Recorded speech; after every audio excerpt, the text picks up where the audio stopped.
Hi everybody. Let me share with you something very special. I've been longing to do this for some time. I do have a version of a forgiveness process in one of my binaural beats and flashing light series that I call multimedia sensory stimulation. But listen, this is just open on the net. It's something you can do. It's a simple process, but it's very powerful, and I promise it will utterly transform how you see things and feel about things, and especially healing the past if you just go about it the right way. I'm talking about forgiveness. Now listen, I'm no saint or guru or specialist in this area. It took me a long while to learn the power of forgiveness. For example, when my first wife, Pauline, left, she ran off with this guy. And I was so incensed and upset that I remember conversations with loving friends. They were there to help me through it and heal. And they said, come on, you've got to forgive and forget and move on. And I remember these dogmatic words, if the price of getting rid of my suffering is to forgive that guy, I'll go on suffering, thank you very much. That's how incensed I was. Of course, kind of stupid, really. It brings to mind, before I go on and share the process with you, it brings to mind some important principles that people need to get straight about the subject of forgiveness. There's a lot of misunderstanding and misinformation. One of the first misunderstandings is this sort of common idea that if you forgive somebody, that somehow you're letting them off. They get away with it. And you should hold them to be accountable to you. You suffered some kind of injustice, so this person has to make it right with you. It's a very stupid idea because it simply isn't down to that person to heal you. It's down to you, and it's actually missing the point that forgiving somebody will heal yourself. That's the powerful thing. This guy's not getting away with it at all. In fact, listen, you don't need to speak to the person. They don't ever need to know that you've forgiven them. Although there's plenty of magic here, of course. I can tell you that I've done forgiveness processes on people and had them call me within a few days. Well, my first wife, it was a bit of an unfortunate split when she left with this guy, but we're good friends again now, and I'm so glad and totally forgiven her. I just hope she's forgiven me for all the things that I did that make her feel she wanted to run off with somebody else. So that's one kind of common misconception. It heals you. That's the value of forgiveness. You are responsible for your own feelings. You're not even responsible for the other person. So it's important to you to learn to forgive and learn to heal. The other important reason is that if you can't forgive, if you can't move on, you're stuck in the past, then essentially you're trying to attach yourself to something which can't ever happen, which is the past should be different to what it is now. The past isn't ever going to be different. It's the way it is. So, you need to get over it and move on. And forgiveness is a very powerful and healing and forgiving process for that reason. It's actually easy to do. I think a lot of people think, oh my God, I could never, to forgive that person, that would take such an immense mental, psychological and spiritual effort that I just couldn't do it. But actually, as I said, you don't even need to tell the person, really. So it's just something you do in your own private space, your own private territory. And there's another reason. Come on, let's face it. You've hurt plenty of people. You've done plenty of bad things yourself. We all have. It's part of life. We don't normally intentionally hurt people. But even that, whether it seems to be intentional, there's always a process going on. We're all essentially doing the same thing for the same reason. We're doing what we think is right because we think the outcome will be good. Whether we take a very short time scale or we take a very wide time scale, and there's still the thinking process is the same. Even horrible, destructive goings on like the Nazis and Hitler, he was doing exactly what I'm doing and exactly what you're doing every day, which is doing what he thought was right. The actions were hideous beyond belief, but the mechanism wasn't. We all do things for the right reason, and if you understand the context, you can often understand a person better. Yes, they did something horrible to you, but if you get the context for it, you know, let's say, I mean, I'm going to hypothesize because I've never met that guy again since he ran off with my first wife. But we'll hypothesize that he saw a woman who was lonely and unhappy, who wasn't getting on with her husband, and I can rescue her. I know what she needs, and, you know, I've got all the good things that'll make her feel good about herself. You know, he was probably going through some positive kind of process in thinking, well, it's right for me to steal this other guy's wife. Of course, you know, he was sneaky. He didn't have the guts to be open about it or talk to me, and he talked her into dishonesty. And this had been a very open relationship for nearly 30 years. So his motive and methods were all very cloudy and troubled. But, you know, I acknowledge, looking back, that he was probably acting for the right reasons. I get a little bit suspicious when I learned that he went and did exactly the same thing with another doctor's wife years later after he'd dumped my wife. He went off and found another doctor's wife and split their marriage up too. So this guy is on some muddled path. But what I'm trying to say is if you understand the context of a person's doings, then you can be much more compassionate. However much it hurt you, you've got to recognize their right to be who they are, and, you know, their being, they're entitled to that. We're all sort of entitled to be here in our way. Now, that doesn't entitle us to do bad things on purpose, but as I said, I think very few people do. I think people do shocking things, and they do things they know are going to hurt, and they're not going to create trouble, but I still don't think they think it's wrong.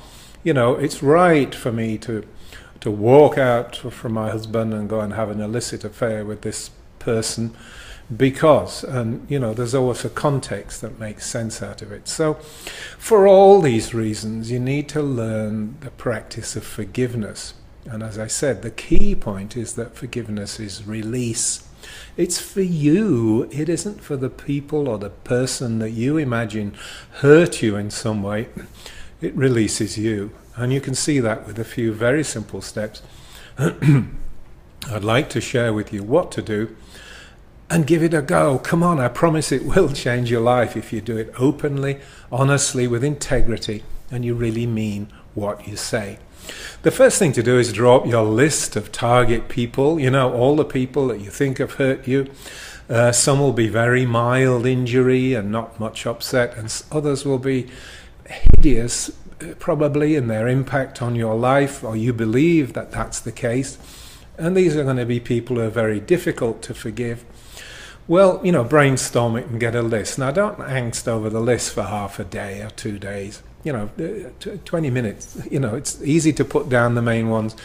And you can always add others as this starts to go along. Okay? Then you choose a person to run forgiveness on. Now, I don't recommend that you start with the person you had the most trouble with, the person that you feel hurt you the most. Go to something a bit easier.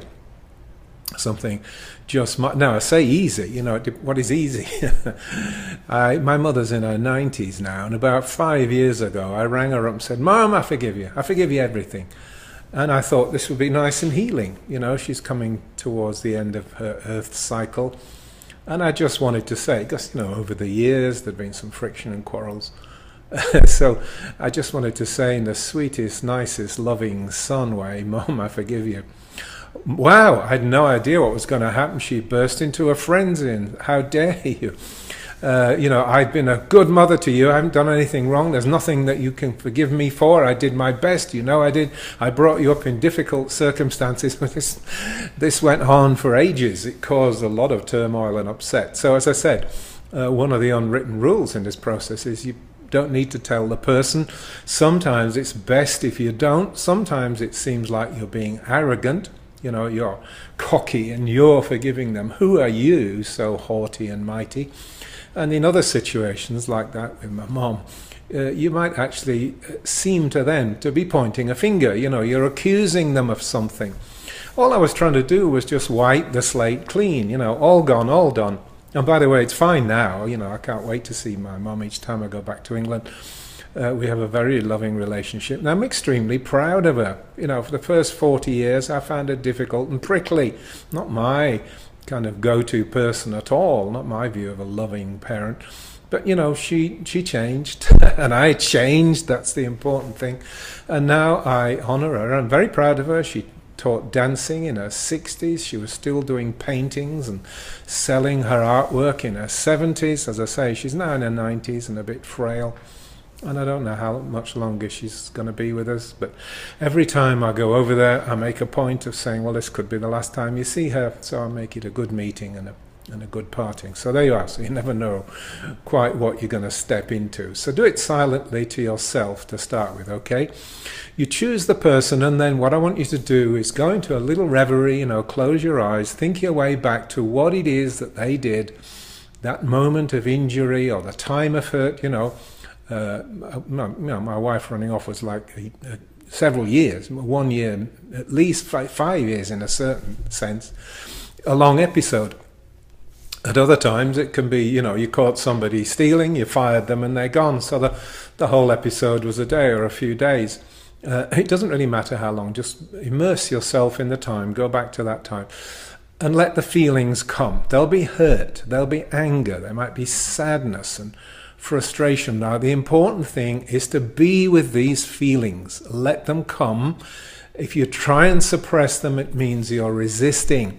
And resistance is one of the worst things you can do. Acceptance is the way to freedom. Forgiveness is a kind of acceptance, okay? You learn to accept what the person did. Just go with it and don't let it hassle you anymore. So when these feelings come along, you say to the person in your mind's eye, I forgive you, all is good. There's a special phrase that we'll use in a moment. But as I say, let the feelings come.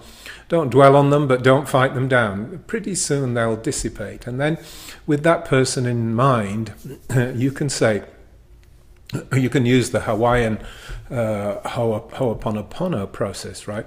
I'm sorry. Please forgive me. Thank you. I love you. These are 4 statements, okay? I am sorry. Please forgive me. Please forgive me. Note, no, I'm forgiving you. I'm sorry. Please forgive me. Thank you. I love you. And make a point of believing what you say. If it's hard at first, then just say to the person, you're in your mind's eye, okay? As I said, don't try and do it in the real world. That's being smarty aleck. But just say, look, I forgive you. I understand why you did some of these things. I understand there's a context, there's a motive that was beyond my understanding at the time, but I understand there was one, and I freely, openly forgive you. But if you can move on to the Hawaiian ho-oponopono, where you say, I'm sorry, please forgive me, then you realize that you're a part of the process. Things don't just happen to you. You're part of the create process. And it's a big learning, but it's a powerful learning. Ho-oponopono, if you've never come across it before, is extremely powerful medicine, powerful healing. Okay, you can go and look it up on the web somewhere, but again, it's I'm sorry, please forgive me, thank you, I love you. And then you do it with the next person on the list. Pick somebody else. And again, you go back to the time when you feel they hurt or betrayed you. Travel back there in your mind's eye and feel those feelings again, the unvented and unpleasant feelings, but don't resist them. Let them come. Remember, acceptance. We want acceptance. We don't want to fight with it. And then gradually you work your way up to the more and more difficult people on the list until you come to the number one, you know, the top person that you would say hurt you the most. What they did was so bad it was unforgivable. And of course that's nonsense. There is nothing that's unforgivable. Only your own attitude can make you unwilling to forgive. And that means simply you want to keep yourself as a slave of this situation forever. You will renounce freedom. Well, it's better to go for the freedom, okay? Ultimately, it's love and freedom. Forgiveness is the passage to love and freedom. You can stay in the hurt and being a victim as long as you want, but ultimately you're going to have to forgive and forget to step out into the sunlight and be free and feel the love again. And as I said with my first wife, I love her dearly. I always did. I always thought that, even when we'd broken up, that if love ever meant anything, then it must still mean something. It doesn't go away. You can't unlove somebody. You can fall out of it, certainly, but that's usually to do more with your own bad behavior, how you feel about a person, rather than the truth, the deep sort of spiritual feelings. Nothing, I've got to say, because I'm on the net and I'm out in the open here, nothing will now displace my affection for my second wife, who's been the most loving, adorable companion. And, I talked about this guy. I don't want you to think I'm being victimy and bitter or anything. I think it's quite funny. If I ever met him, I'd say, thank you for taking the first wife off my hands. I'm now one of the happiest men alive. I've got a wonderful second wife. Thank you. And partly my motive is because I think it would hurt him to realize that he'd done good, because there was a certain deliberate malice in what he did and the way it was done and the choice he made. I won't go into that now, but anyway, I think he's going to have to learn to do some forgiving to get free of it too. But I would love to thank him and shake his hand and make it clear to him that he is fully forgiven by me, because I'm in a better place than I ever was before. I now understand relationships better. Don't understand them good, but I certainly understand them better than I did. And of course, I look back on my errors and my mistakes, and I'm ashamed. It's me. I crave forgiveness. I'm very willing to give it out, but I'd just like to feel the forgiveness coming back. I need to make up for the things I did. Anyway, so there you go. That's a kind of forgiveness process. Now, there's one other thing that you can add, a little Buddhist metta kind of meditation with each person. Have them, the people you feel wronged with you, when you've done the forgiveness part, you can go on to this little metta vibe, if you like, and you say to the person, again, you're in your mind's eye, and you can see them there, and you've just said, I forgive you, and, thank you, I love you. You can then go on and say, and mean it. Mean it for every person on that list. May you be happy. May you be healthy. May you be safe. And mean it. And then finally, when you finish this whole process, say it to yourself. May I be happy. May I be healthy. May I be safe. And trust me, the cosmos will look after you. All right, thanks for watching.